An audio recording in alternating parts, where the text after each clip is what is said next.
I thought I knew my children, until the plumber pried off the warped panel by the furnace and his flashlight froze on a hidden alcove packed with things that didn't belong in any decent home. The concrete was cold through my socks, the smell of bleach so sharp it made my eyes sting, and somewhere above us the dryer thumped like a heartbeat trying to keep its secret. Eddie's wet boots squeaked as he leaned in, beam-catching duffel bags, burner phones, pill bottles with other people's names, and a notebook thick with roots and times. "Ma'am, you need to see this," he said, voice low, as dust motes swirled in that narrow cone of light. Behind me, Evan sucked in a breath. Lily's hand found the railing and missed. I felt humiliation bloom hot in my chest. How dare this stranger be the first to meet the version of my children I'd never known? I'm Margaret Collins, 66, and I swear the basement felt colder by the second, the dehumidifier's hum turning into a kind of mocking choir. My fingers shook as I traced the outline of a shoebox and found it filled with gift cards. Hundreds, maybe thousands, rubber-banded and alphabetized like a little embezzler's library. There were packages with peeled labels, a driver's vest shoved deep in the corner, and a cash tin so heavy Eddie had to set it on the workbench with a grunt. Evan wouldn't look at me. Lily's face had that glazed, suburban kid calm I'd seen on the news, the kind that comes before sirens. I could taste metal in my mouth and years of PTA meetings, Sunday casseroles, and softball fundraisers flashed through me like a bad joke. I wanted to rewind to when this floor was just chalk drawings and sock slides, not evidence. "Mom, it's not what it looks like," Evan started, stepping forward, and I slapped his hand away without even thinking. My ring clicked against the duffel's zipper, a tiny sound that felt like a gunshot. Lily whispered, "Please," but her eyes darted to the notebook as if it might get up and run. Eddie stepped back, awkward in that decent Midwestern way, pretending to study the pipe he'd actually come to fix, cheeks red, a stranger forced to witness our private collapse. My knees threatened to give, but rage held me up straighter than prayer ever had, and I finally found my voice in the humming dark. This wasn't just a leak. It was a breach, a flood of truth that had been waiting behind drywall and good intentions. And I will tell you exactly how a dripping elbow joint and a $129 service call unraveled the story I told myself about my own children. What started in a quiet cul-de-sac with good schools and better lawns turned into a reckoning I never saw coming. If you've ever trusted the people you love to be who you raised them to be and wondered what you'd do if you were wrong, stay with me. I'm going to show you every step that led to that basement, every small yes and overlooked no that built a hidden room behind my furnace. And if you believe the truth, no matter how ugly, is better than living in the dark. Subscribe to follow the rest of this story. Eddie's flashlight cut a pale path across my children's secrets, and I could feel the old furnace shudder as if it too were ashamed. I steadied myself on the workbench, the edge rough under my palm, and pulled a breath in through my nose because my mouth had gone too dry to swallow. The bleach tang made my eyes water. Somewhere upstairs, the dryer thumped a long beat, and I remembered Lily, as a little girl, timing her sock slides along this same stretch of poured concrete between cycles, hair clean and damp from a Sunday bath, racing toward me with a squeal and then a collapse into my lap. The basement had been safe. It had been giggles and popcorn bowls and homework at the folding table while I sorted laundry. How long had this room covered for all of us? "Mrs. Collins?" Eddie's voice tried to be gentle. "Do you want me to? I can call someone." "Thank you," I said, my voice thinner than I meant it to be. "No, just give me a second." He nodded. He was the kind of decent you recognize, a man who says ma'am without thinking about it, who takes off his boots so he doesn't track in slush, who looks away when your family falls apart in front of him. He pretended to study the pipe again, flashlight tilted down. He'd come for a seeping elbow joint off the water heater, the kind of small fix that means you can still believe in maintenance and schedules and your list for the day. He hadn't come for this. Evan hovered at the bottom of the stairs, one hand on the railing like he was claiming he still had a grip on something. My son had been a big baby, Lifelong round cheeks and gentle eyes, a boy who brought stray kittens home in his backpack and cried when I cut my finger on a can lid. He was 28 now, scruff of a beard he never quite managed, flannel he'd pulled from the dryer without letting it finish, so it sagged damp over his shoulders. Lily was 22, long legs that always made me think she was meant for running, even if the only races she'd won in our neighborhood were for the last lemon bar at a bake sale. Her fingers were fidgeting with the hem of her sweater, pulling threads without looking, a habit she picked up when her father left, and I let her climb into my bed for a week straight because the house felt too big. "I didn't raise this," I said finally, and the sentence came out quietly, as if it were afraid of its own size. "Mom," Lily whispered. "Please." "Who?" I asked, turning the notebook on its side. Its pages were grit slick, the edges by the crease softened by use, roots and dates and times, color-coded tabs made from cut-up neon sticky notes. I recognized my Lily's handwriting in the little hearts she drew next to certain entries, a thing she'd always done even when she was labeling leftovers. Next to it, blockier, more hurried notes. The initials, GP, appeared again and again in the margins. "My name is Margaret Collins, and I am 66 years old. I have lived in this split level in Bloomington half my life. I know the names of the neighbors' dogs and the fastest line at the Cub Foods on Lyndale. I can make a hot dish that satisfies 6 hungry teenagers with 1 pound of ground beef and a can of cream of mushroom soup. I taught Sunday school and coaxed shy kindergartners into their first Christmas pageant crowns with bobby pins and promises of candy canes. I have made sacrifices big and small until they were just a rhythm. Skipping a new winter coat so Evan could have hockey skates, taking the overnight shifts in the hospital cafeteria so Lily could paint a set for the school play without worrying that I'd be late for pickup, paying off a medical bill one $10 payment at a time while I rolled coins and told myself it was temporary. I was a wife to a man who felt he deserved a different life than the one he'd married into. And when he left, I told our children he'd always be their father, and then cried over the sink where no one could see. I am ordinary in the ways that matter, and I believed in ordinary returns, the kind where you do good and it comes back to you in your children's lives, steady and decent. Evan pointed at the duffel bags as if they might explain themselves. We were holding some things for a friend." "What friend?" My voice steadied. The ring on my finger felt suddenly tight, the simple band I'd kept because even when a marriage ends, the vow sits heavy in a person, and you can't undo that with paperwork. It clinked again, softer this time, against the zipper. A list of names swung in my mind, the kids they went to school with, grown now and scattered, the managers at their jobs, that girl with the red hair Lily used to babysit for. Anyone but the truth. "Mr. Pike," Lily said, and the consonants softened around her fear. "Garrison Pike." I held the notebook tighter. GP. He had a name. It made my heart settle and then beat harder all at once. It's not like that," Evan rushed. "He runs this logistics thing. It's like Uber for deliveries. We started during the pandemic when everything was backed up. He's legit, Mom. He knows everybody. He helped me when I got laid off from the warehouse. He said I was a hard worker." I stared at my son. He had always wanted to be told he worked hard. Maybe because so many other words, brilliant, exceptional, gifted, came more easily to other kids in a school where the PTA was a second job and the carpool lane was a parade of ambition. Evan's talent was constancy. He showed up. He lifted the heavy things. He wrangled tangled cords. When he came home from Madison after the layoff, boxes of his life stacking in my living room, I did what mothers do. I shifted.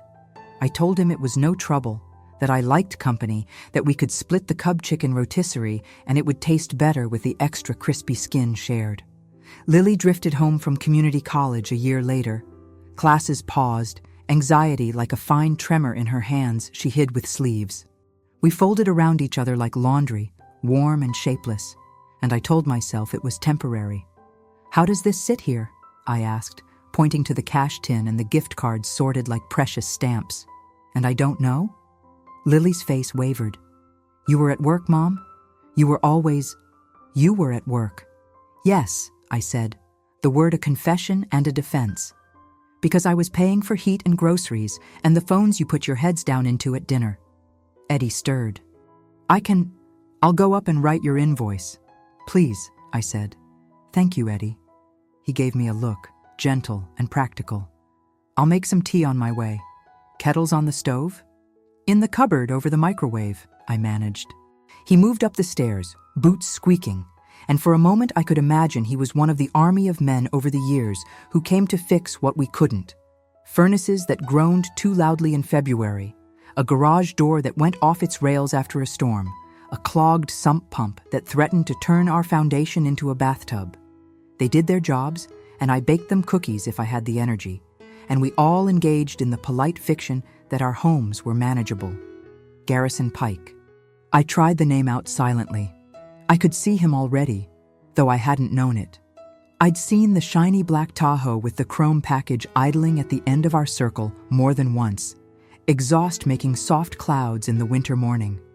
I'd noticed the way Evan's demeanor shifted when his phone buzzed, his head tipping down, his voice adopting a clipped tone. I'd heard Lily laugh with a note I didn't recognize and chalked it up to how the world had made my children more sophisticated than my recipes and my talk about the weather. He had been here, in plain sight. How much? I asked, softer. How much did you take from this friend? We didn't take, Evan said, defensive, like 8-year-old Evan on the playground when a teacher accused him of pushing first. We got paid to store and sort. It's not illegal. It's like returns that get thrown away. He rescues stuff that would go to waste. I held up the prescription bottle with a name that wasn't mine, or my children's. The label had been carefully peeled, a torn white edge catching the light like a wound. And this? Is this a rescue? Lily's mouth trembled. We don't touch those. But they touch my house, I said. The anger came like an old friend who finally showed up. And me. Garrison said it was a staging point, Evan tried, and there was the name again, spoken like a solution. He said we were helping. He said people are always buying gift cards, and companies lose them, and he tracks it down and gets his cut. He said that's how the world works if you're smart. Logistics. Middlemen. That's what he calls it. My husband, when he was still here, was a middleman in a different way. He put himself between me and the truth often, with a certain kind of male assurance that felt like a compliment until it didn't. He knew everything about our car's oil change schedule and nothing about how to get Lily to sleep the night before her spelling bee because she was afraid she'd misspell the word responsibility and let everyone down. He handled the big things, he said, and I could have the details. Somewhere between an oil filter and a mortgage refinance, the details ate me alive. When he left, he said we had grown apart, as if we were vines slanting different directions.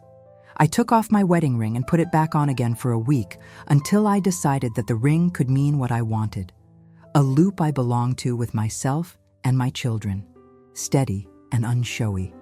He found someone who liked the sound of his voice. I discovered that the quiet was loud enough. I set the bottle down carefully and picked up the notebook.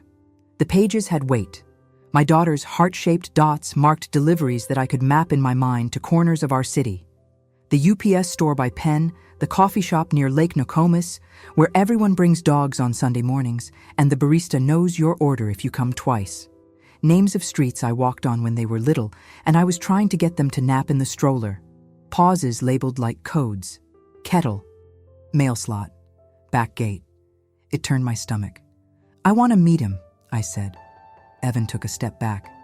Mom, no. He wants it clean. That's what he calls it, clean. What I call it is my house, I said. He can collect his things, and he can look at me when he does. Eddie appeared on the stairs, as if summoned by a new resolve. Tea's on, he offered, and then he looked at the box again and swallowed. You sure you don't want me to call somebody? I will handle it, I said, and it surprised me how steady it sounded. Thank you for the tea. He nodded. I'll leave the invoice on the counter. When he left, the house rewove itself around the four of us, me and the children, and the truth and the secret that was no longer one. The dryer cycle ended with a soft beep. and the quiet after felt like a church after the hymn, a hush that asks you to sit with what's been sung. We went upstairs because the basement had taken too much. I put the kettle on, even though Eddie had already turned it, because hands need work when the heart is too full. The kitchen is the room I know best in this world. The golden oak cabinets we never got around to painting. The laminate counter with a chip by the sink that looks like the outline of Minnesota. Photos stuck up with magnet clips on the fridge. Evan at 7 with a missing front tooth holding a state fair corn dog almost as big as his head. Lily in a softball uniform dusted with infield grit. Me in an apron at the church basement, rows of hot dish behind me, all of us shining with the sheen of ordinary joy. The calendar still turned to February, even though it was the 1st of March. My notes in blue pen, oil change, Nancy's birthday, remember to set out recycling. Don't make more of this than it is, Evan said, but his voice lacked conviction. Do you hear how small that makes me? I asked softly. How it shrinks me? Don't make more. Don't be loud. Don't look. Don't notice. I stirred honey into 3 mugs, hands steady, because it is muscle memory to do something sweet for my children, even when the room is bitter. The first time I learned to ignore something I didn't like was on a long ago Tuesday when our marriage therapist, a woman with calm eyes behind round glasses, suggested that maybe I didn't need to have an opinion on every decision. My husband smiled at that like he'd finally been heard. I smiled too, because I wanted peace. It took me years to see that my absence was not peace. It was permission. Evan looked at the notes on the fridge like they might provide an exit.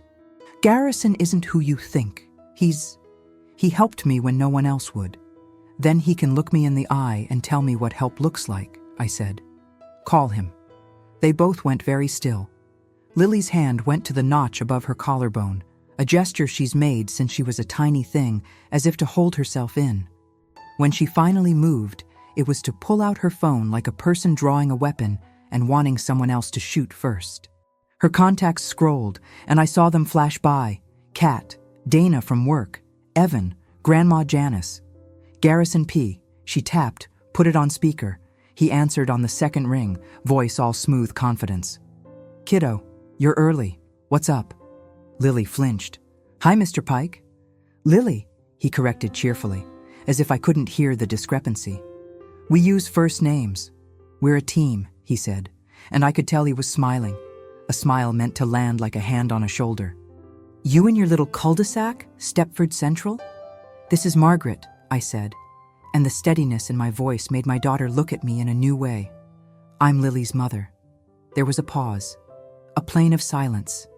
Then, pleasantly, Mrs. Collins. Well, the famed hot dish queen. I've heard. What can I do you for?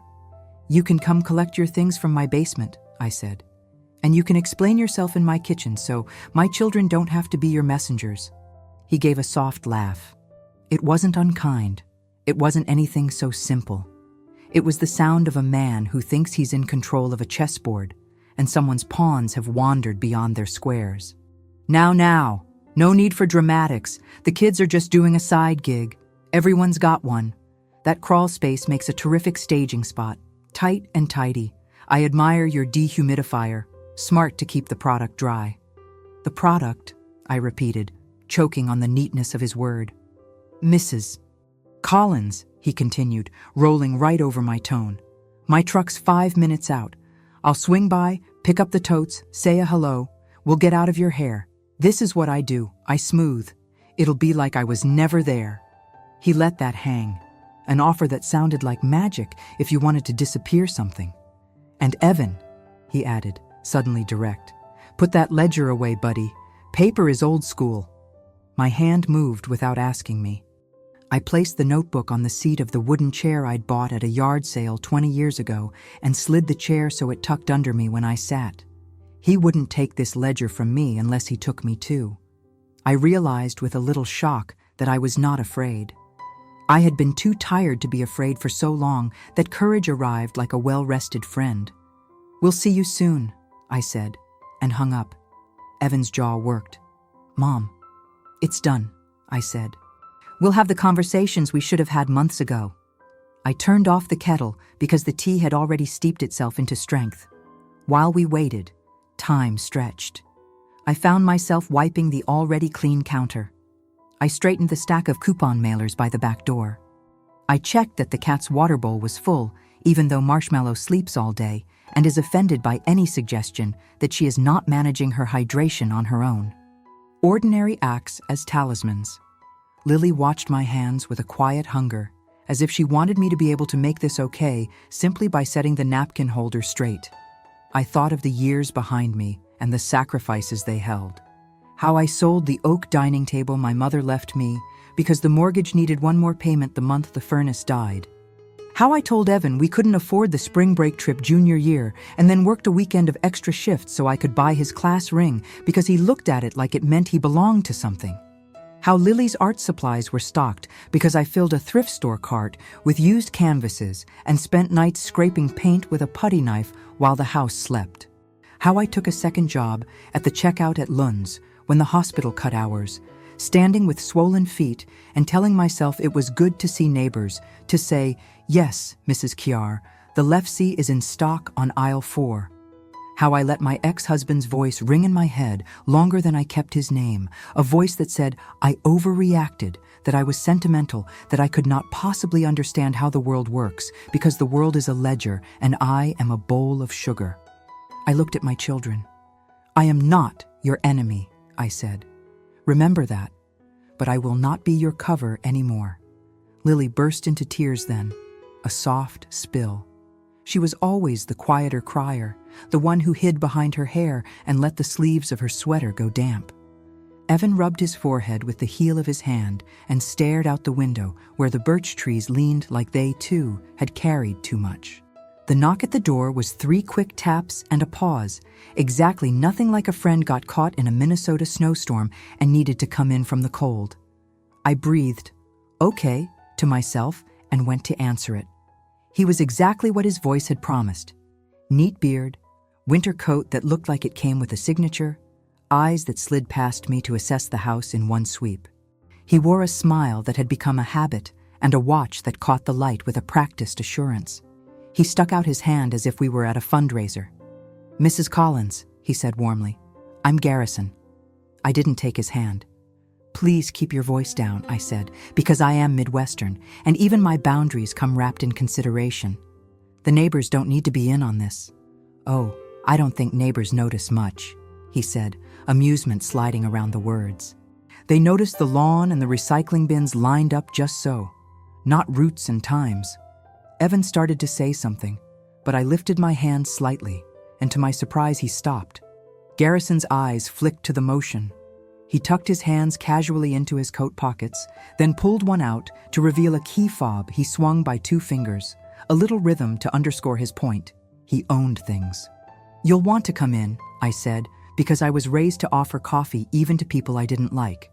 He took a step over the threshold, and in that moment, this stopped being a situation I could not believe and became one I could handle. His cologne was expensive and too sweet.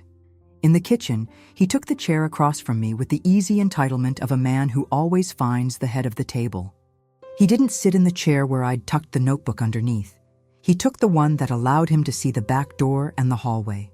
He was polished in all the ways I used to tell my kids did not matter in Minnesota, where we pride ourselves on sweaters that pill softly and winter tires that get you where you need to go. But he had learned our codes. He nodded with appreciation to the framed print of the stone arch bridge over the sink. "Love that walk," he said. "Great for clearing the head." "Take your things," I said, "and don't come back."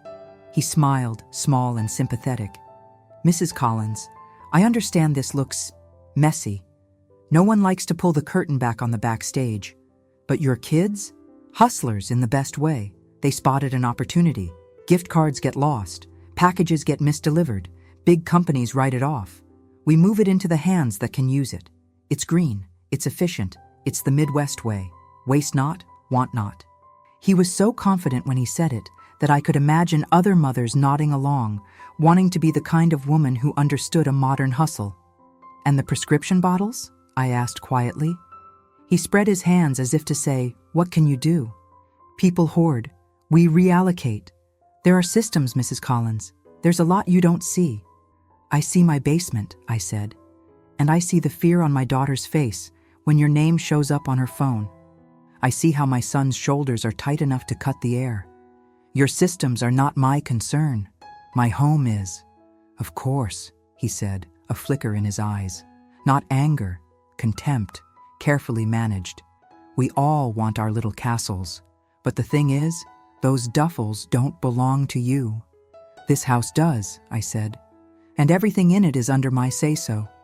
He leaned in slightly. Evan owes me, he said. And there it was, the center. The thing my children hadn't said. A favor turned into another. That's how the world moves. He needed some float. I floated. And now we're here. I felt the old guilt try to tornado up. If I'd just done enough, he wouldn't have needed a float. If I'd made more money or kept them busier. I set it down. Then you should have had your agreement with him in daylight, not behind a warped panel. He chuckled. You're smart. I like that. Makes me sad we had to meet like this. I wish it had been at a PTO meeting or a church brunch. I like a good hot dish. Don't, I said evenly. Don't turn this into a joke. For the first time, his smile faltered. He looked past me at the magnet with the emergency numbers and the postcard from my sister's cabin up near Brainerd tacked under the cat appointment reminder. He assessed again, recalibrating. You're going to make this hard, aren't you? He said. I'm going to make this honest, I said. Hard has already happened. Evan, who had been standing with his hands on the back of a chair, finally spoke. I'll get the bags, he said, a small panic in his voice. He wanted to be useful. He wanted to fix it by lifting the heavy things, as if this were a dishwasher and not a life. No, I said. Not alone. Garrison's glance at me was approving in a way that made my skin crawl. Good mom vibes. Protective. Just so you know, though, the clock is ticking on a few of those cards. Time sensitive. I imagine a lot is, I said. You'll be all right. He shrugged. I always am. He stood as if we'd concluded a business meeting. Let's make us all happy then. I'll grab my guys to carry out. We'll leave your foundation as sound as we found it, and you can go back to your nice schedule. You'll say to yourself it was a blip. People like blips. They make excellent stories. Then we'll keep moving. That's logistics. He winked at Lily. A small move he probably thought was fatherly. The contempt was there again, like a cold. He could not imagine that a woman who knew where the Lefse was in the grocery store could also know where to punch. Not physically. We are a non-violent people in our rituals. We gossip and bake and freeze people out at church until they apologize. But there are other punches. I smiled, the kind that never reached my eyes. We're not a staging ground anymore. He lifted a hand in a little salute. We'll see. He turned to go, and I reached under my chair. Oops, I said, too brightly. And when he glanced back, I held up the ledger. You forgot your book. Garrison's tone was light, but his fingers flexed. We're paperless, Mrs. Collins. Must be your son's. Good to toss. I said. Everything's so green these days. I set it on the counter, my hand on it. He smiled again. We'll be right back, he said, and left through the kitchen to the back stairs that lead to the basement. He didn't ask. He had moved through this house before. The thought made my stomach pitch. I looked at Evan. You're with me, I told him. We stand together. He nodded, relief and shame like twin passengers in his body. Lily came too, because for all of this, we are a unit. We moved down the stairs and watched Garrison's two men, boys, really, younger than Evan by a few years, wearing matching black caps, slide out the duffel bags and the cash tin as if they were nothing at all. They didn't make eye contact with me. They spoke in a shorthand, times and streets and codes, soft vowels from a different stretch of the Midwest. Garrison supervised with his hands in his pockets and his eyes everywhere. When they reached for the box of gift cards, I saw Evan flinch. No, I said before I knew I was saying it. That stays. Garrison turned, amused, curious. What for? Because I am going to sit at my kitchen table and call every company on these, I said. I will put on a pot of coffee, and if it takes me until dawn, so be it. Some of these belong to people who wanted to buy baby clothes or a birthday present for a granddaughter. Some of these are teachers' gifts, for people like me who hold drowned things up until they believe they can breathe.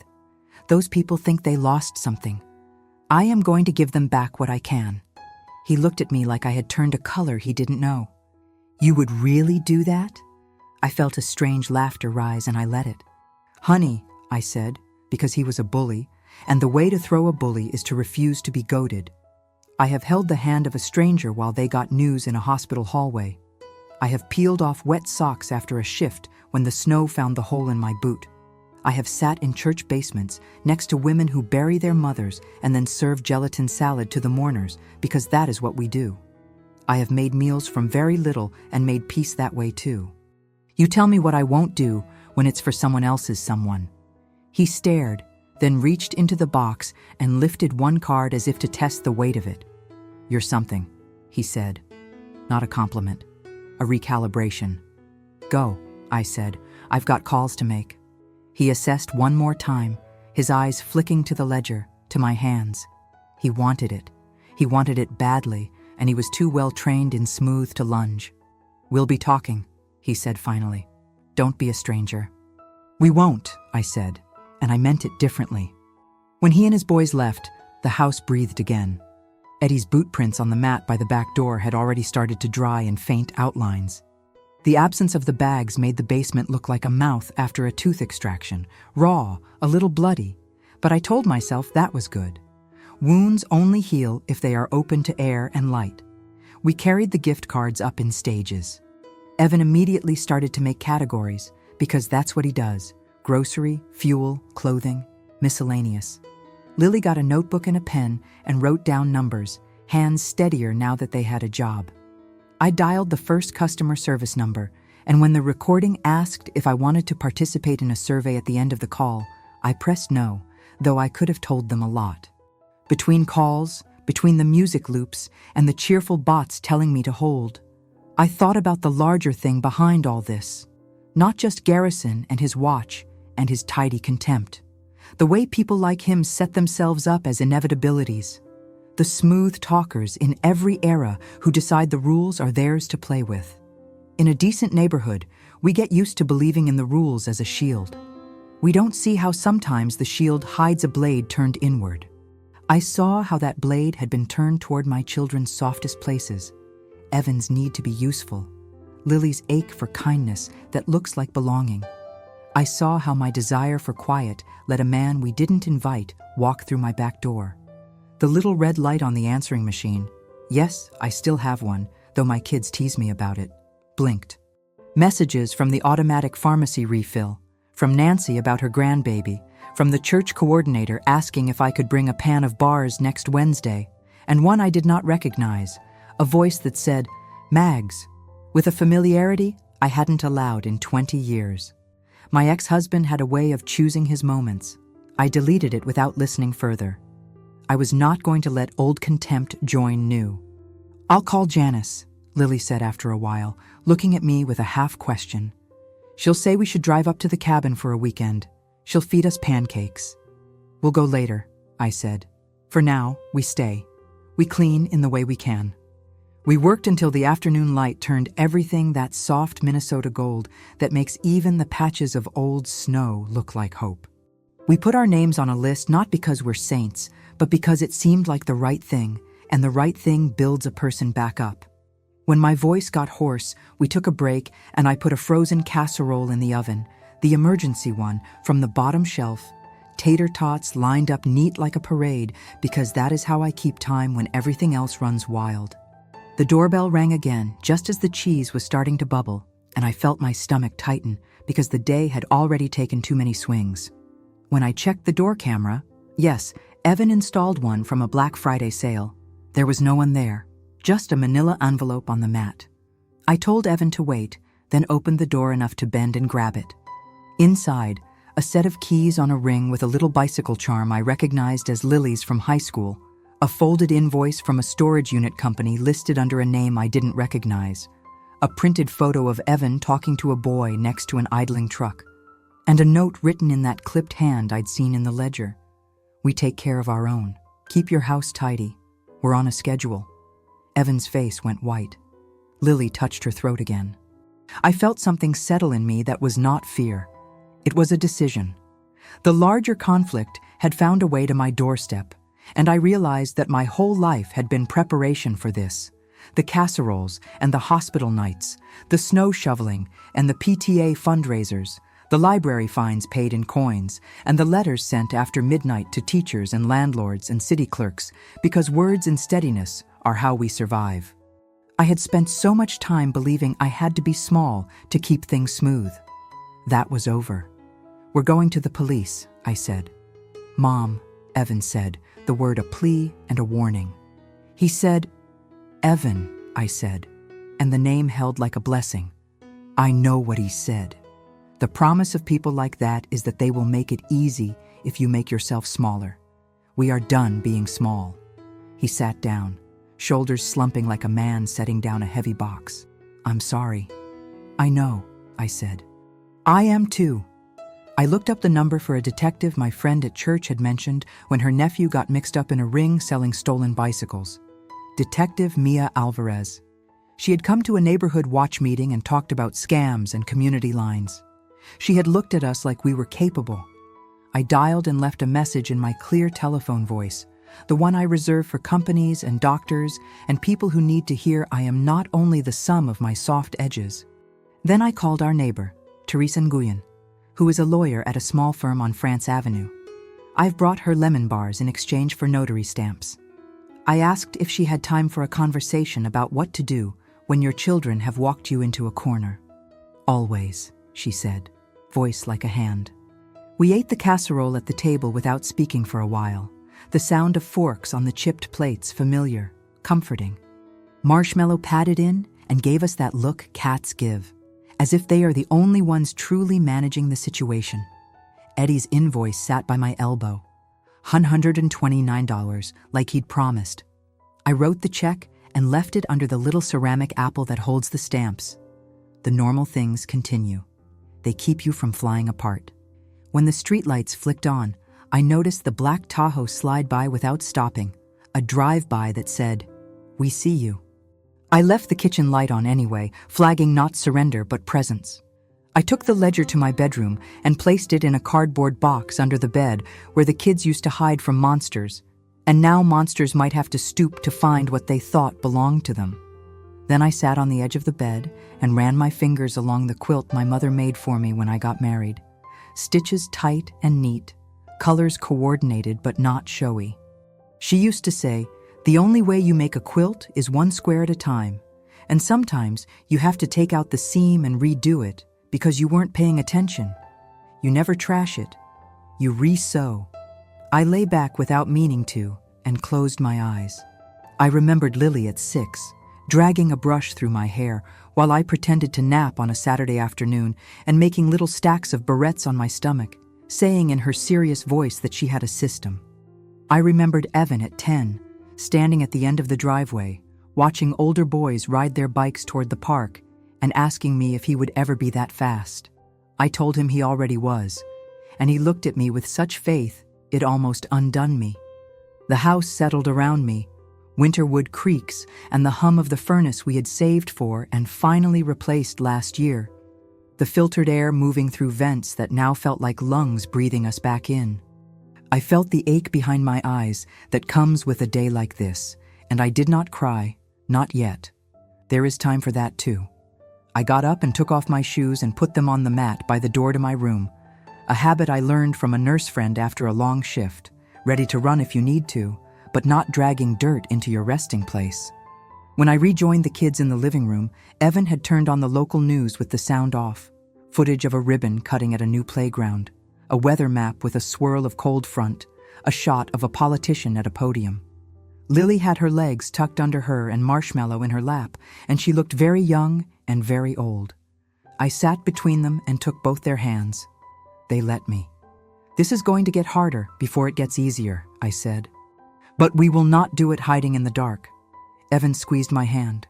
"Garrison doesn't like police," he said, the understatement of the year. "I can't build a life around what a man like that likes," I said. I built a life on casseroles and night shifts and lists. I know how to follow through.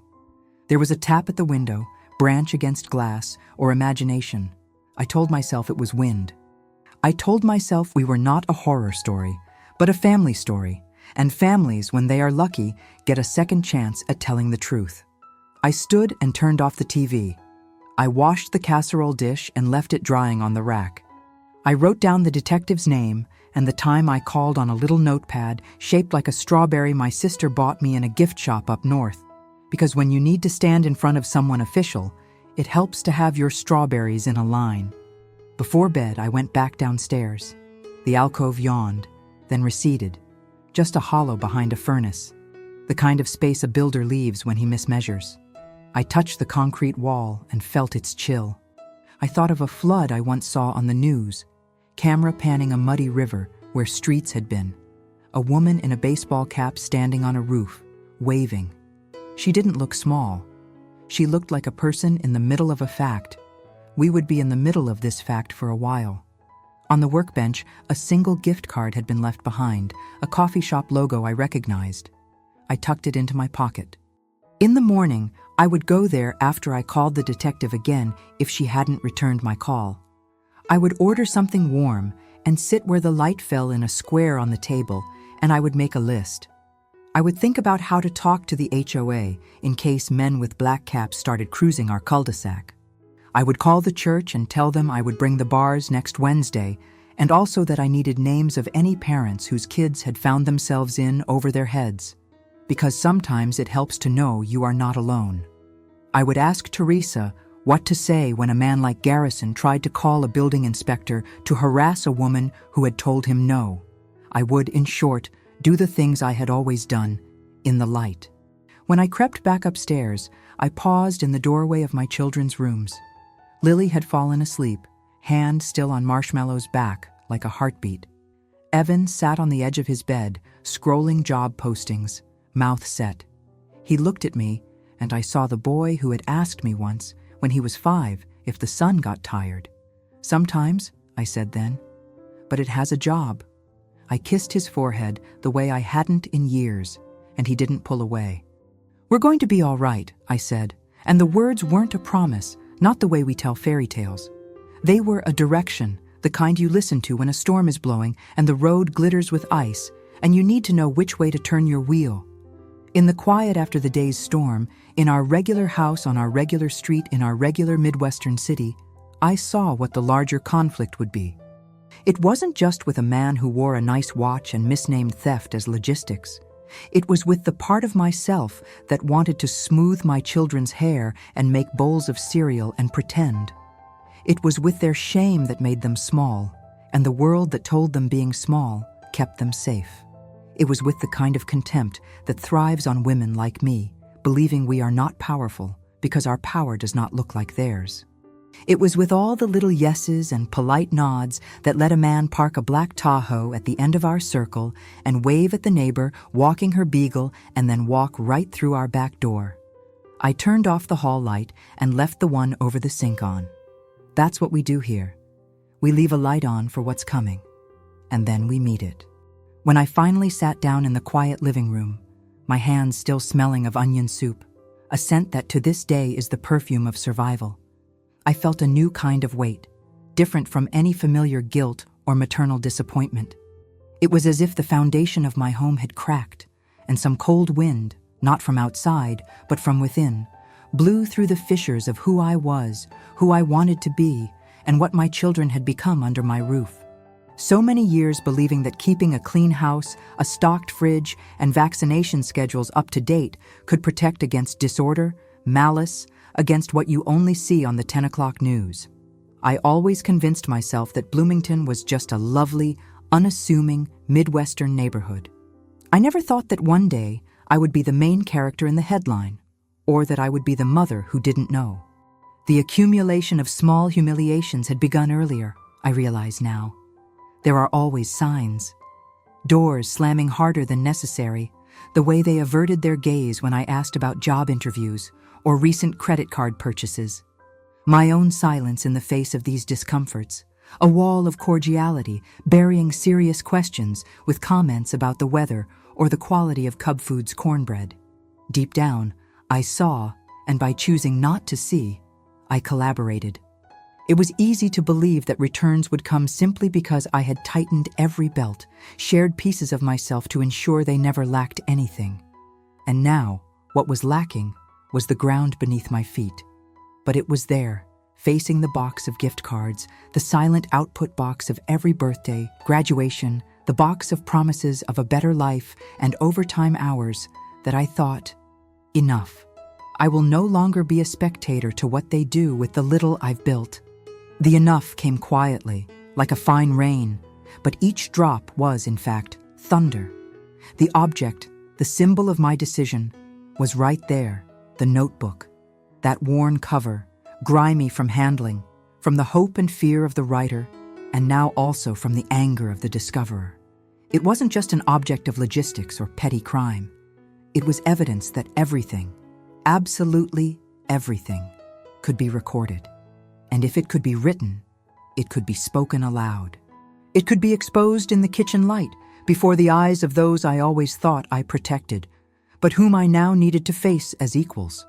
I saw myself then, stitching together a plan of action. It wouldn't be like a TV drama, explosive or loud. My strength was never scandal, but constancy. I would do what women like me do in the American Midwest suburbs. I would air the dirty laundry, but not in silence. It was my house and my story. And whoever wanted to hide it could look for another foundation to settle on. I looked at the gift card box, aligned the envelopes, and pressed the notebook against my chest. It's staying with me, I whispered softly, like someone making a promise to a saint or a challenge to a neighbor. I wouldn't hide anymore. I would tell, one by one, to those who had a right to know, to those who wanted to listen. If they had spent months pretending, I would spend days revealing. And if that wasn't enough, I had my name, Margaret Collins, and all the years of silent dignity to lay on the table, alongside the second-hand plates and engraved cutlery. When Garrison Pike came back to get his things, and I saw the glint of his car key and his easy smile because he thought he was dealing with someone used to asking permission in her own home, I understood the game being played.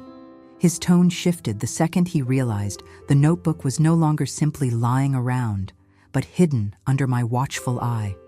"You're making this bigger than it needs to be, Margaret," he said, his gaze sliding from the cards to the floor, then to me. "Someone who hides things might not care about size," I said, surprising even myself with the firmness of my voice. "But I care about truth." I tightened my grip on the notebook, feeling the worn leather in my hands. "And you promised something you couldn't guarantee, a mother's silence." We all went out to the kitchen like a procession. He, Evan, Lily with heavy eyelids, each carrying their shame or fear. I placed the notebook on the table, challenging him with my solidity as a woman who had lost too much to lose her self-respect too. "Feel free to take what's yours," I gestured to the boxes. "But the notebook, no. That stays with me." Each word was a brick raised against the avalanche of pressures and unpaid favors. If anyone shows up, if my family is threatened or harmed, all the notes will go to whoever has the authority to act. If you seek retaliation, double. And if you doubt, know this. I am persistent, and I know every neighbor on this street. I know who can listen, who can act, and who can count on official channels better than you. In the following minutes, his face changed, that salesman's smile slipping into the inevitable hardening of someone who realizes they've lost their advantage. "You're smarter than you let on, Mrs. Collins," he said, already pushing the boxes across the floor, now heavy with his own doubts. "People like you usually want things quiet." "I always did," I admitted. But quiet only served for the dirt to settle. Garrison left, his helpers with him, their boots clattering in the hallway, the sound of someone who doesn't look back. And as soon as the door closed, I sat at the table with Evan and Lily. They couldn't look me in the eye, but they didn't run away either. "Are you scared?" I asked. Lily shook her head slowly. Evan bit his lip, eyes welling up. We wanted to help. We just wanted to make things work for us. It was my turn to hold their hands. Sometimes, in desperation, we hand over the house key to someone who shouldn't even know the gate. From now on, every decision goes through me, and everything that happened, you will need to take responsibility. But I am here, not to cover up, but to help you face it. Running away is no longer an option. The notebook there represented everything, the past exposed, and, most importantly, the chance to defend the future.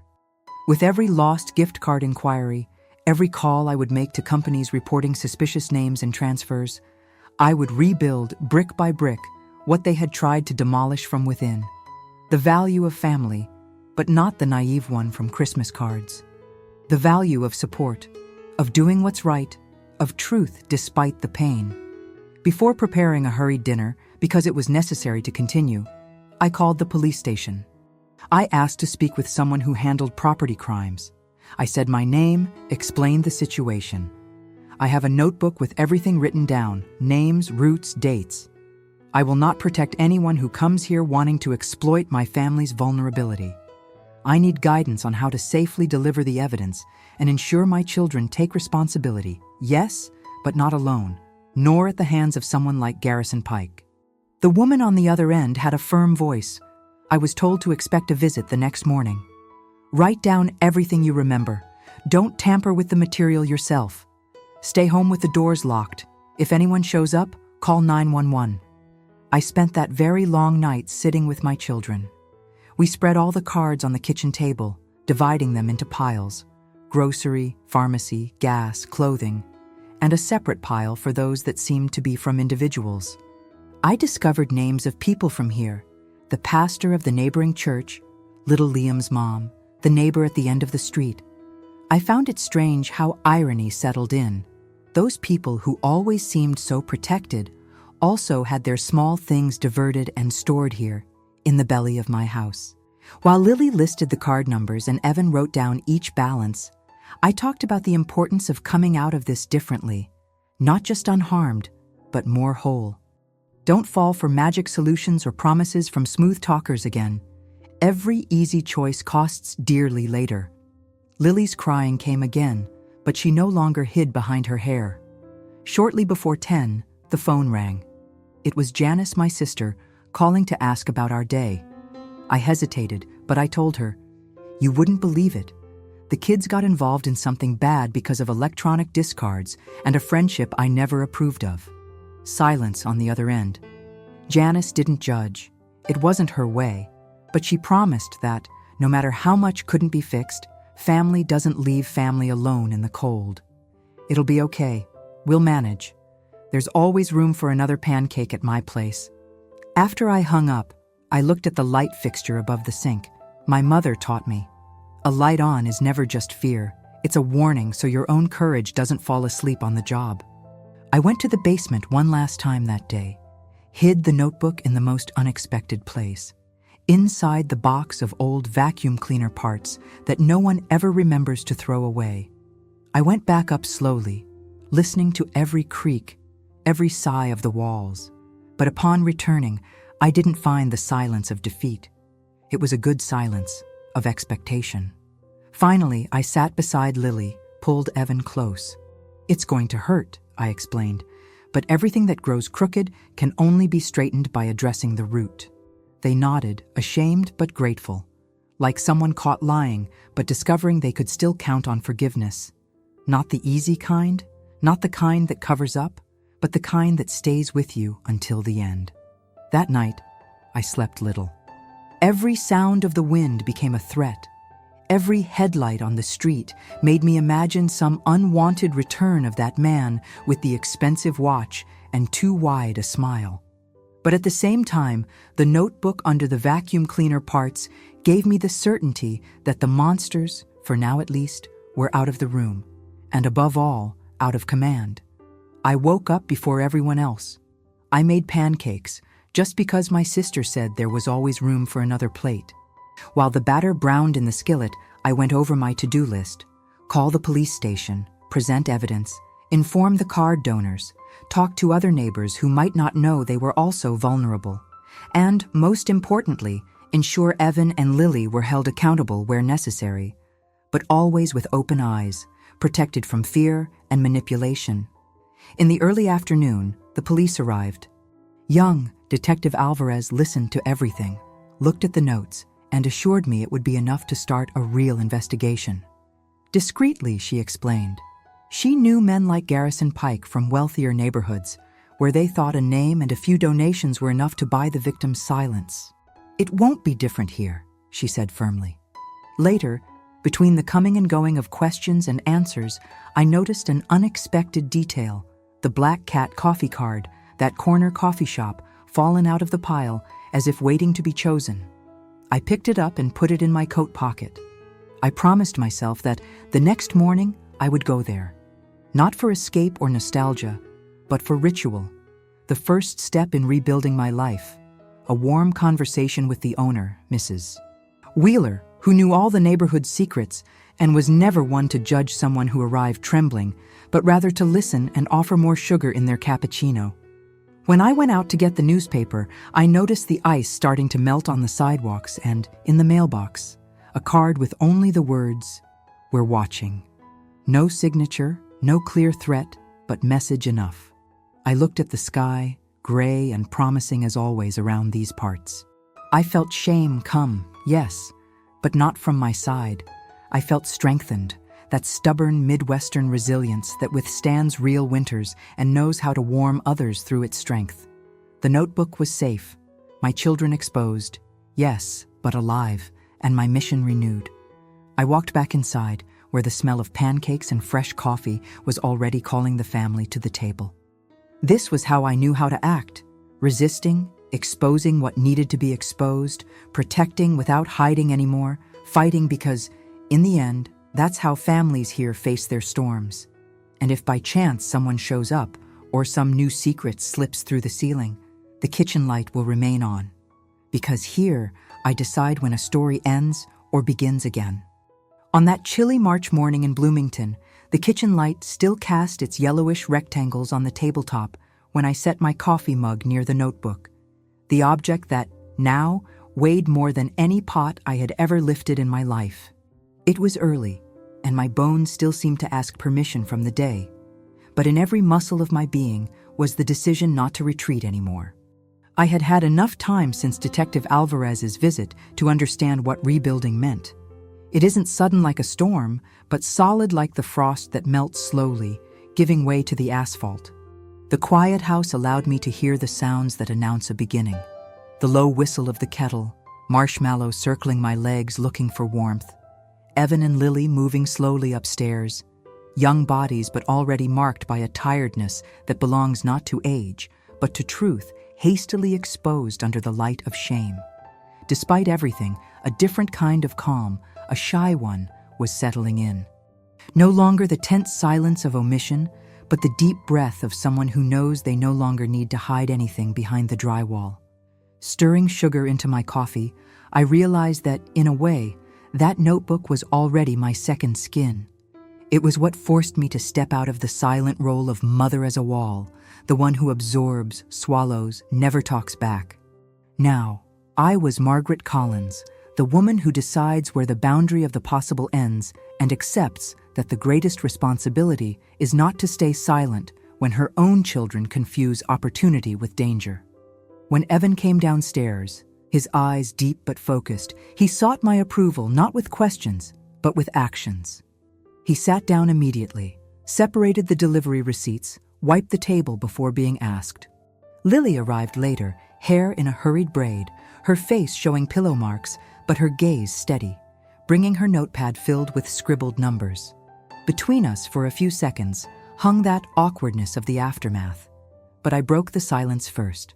I stretched out my hand to her, and Lily, without hesitation, let the pen slide between my fingers. A sign of trust, a plea for shelter. "Did you sleep?" I ventured, almost smiling.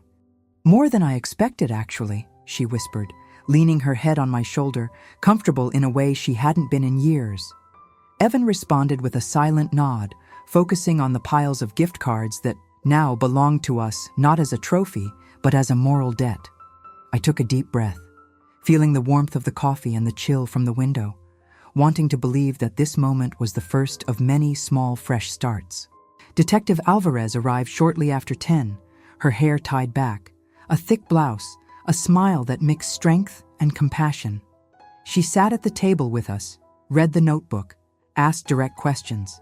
She asked for details, dates, stories that could fill in the gaps of the roots and recipients. She spoke about protection, assured me it wasn't my fault, that mothers like me only saw the surface because trust is what's expected, that the error isn't in trusting, but in not acting afterward. With each sentence from her, I felt the notebook weigh less, as if, by handing it over, I was removing a brick from my chest. "Margaret," she said, squeezing my hand, "you did the right thing. And believe me, you're not alone." This story can be an example for other parents, for neighbors who consider themselves shielded. When the officer left, the emptiness of the house no longer felt like a threat.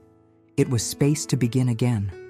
I knew that outside, Garrison Pike and his boys in black caps were still cruising, the shadow of the SUV still rounding the corner. But I also knew that my light would never again be extinguished by fear, not after seeing my home so close to the abyss. The notebook became a symbol, not of shame, but of a network, a foundation renewed in honesty, in a family that confronts its own mistakes without lowering its eyes. That afternoon, after calling the church and explaining the story as best I could, without shying away from the truth, but without sensationalism, I also went to Mrs. Wheeler's house, owner of the Black Cat Cafe, carrying the forgotten card in my pocket. She smiled and made me sit down, warmed my heart with laughter and cappuccino, commented that news travels fast, but that around here, scandal lasts less than a harsh winter. I talked with her about remorse and forgiveness, about how to rebuild relationships scarred by disappointment. I heard her usual advice. Family isn't a ribbon bow, it's a sailor's knot. When it tightens, it might hurt, but it holds the boat steady. I returned home refreshed, with new ideas. I discreetly contacted close neighbors, alerted them to possible risks, reinforced the advice to call the police if they noticed anything strange. Gradually, that heavy atmosphere dissolved into routines that returned to normal, not because we would forget, but because we had a commitment to no longer lie to ourselves. That night, during dinner, pancakes as promised, I spoke with Evan and Lily about what it would be like to face the consequences together. I explained that appropriate measures would be taken, that the hours of giving statements to the police, returning cards, building new trusting relationships would not be punishment, but learning. There was no longer room for secret heroics and half solutions. If a neighbor came to ask, I would answer without embellishment, "We are resolving it. We are a family. We don't run from what must be faced." They absorbed every word, understanding, perhaps for the first time, that a mother's love isn't about hiding messes under blankets, but about holding your hand even when the path narrows. The following days brought phone calls, trips to the police station, conversations with company representatives, even meetings with neighbors, many grateful for the warning, others incredulous because this doesn't happen here.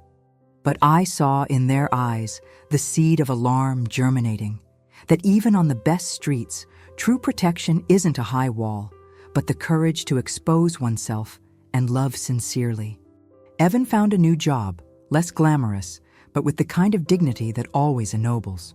Lily went back to classes, slowly, with the weariness of someone still learning to sleep in peace, but also with the paints and scribbles of someone who knows how to reinvent the canvas. Sometimes fear appeared in their eyes, especially whenever a truck slowed down too much in front of the house or an anonymous letter appeared in the mailbox. But this time, we all knew how to act. It was no longer a secret. Now it was just a stage, and no stage can withstand a family willing to go through it together. Gradually, the notebook found a special place, no longer locked away, but displayed on the dining room shelf, next to old photo albums and Christmas cards. There, the worn cover reminded us that sometimes recovering the past requires the courage to face one's own flaws without shrinking. It became a living metaphor, my insistence that it is necessary to record, name, and face, always with head held high. the symbol of what survives winter, honest, scarred, but ready to bloom again as soon as the first thaw allows. In the spring, when the first smell of damp earth invaded the kitchen, I separated the notebook, now lighter, and went to the old bench on the corner square, the one where I used to sit with the little children, popsicles dripping from their fingers, laughing at the stray dogs. I opened to the first page, read the notes, added my own. A list of lessons learned, names of those who helped, dates that marked the turning point. And I realized, recording the ugly side does not destroy the beauty of life. It makes it a more fertile ground for forces that endure, even under risk and shame. Before leaving, I wrote a note on the back of a discarded gift card and left it on the bench. Here, no one is only what they hide.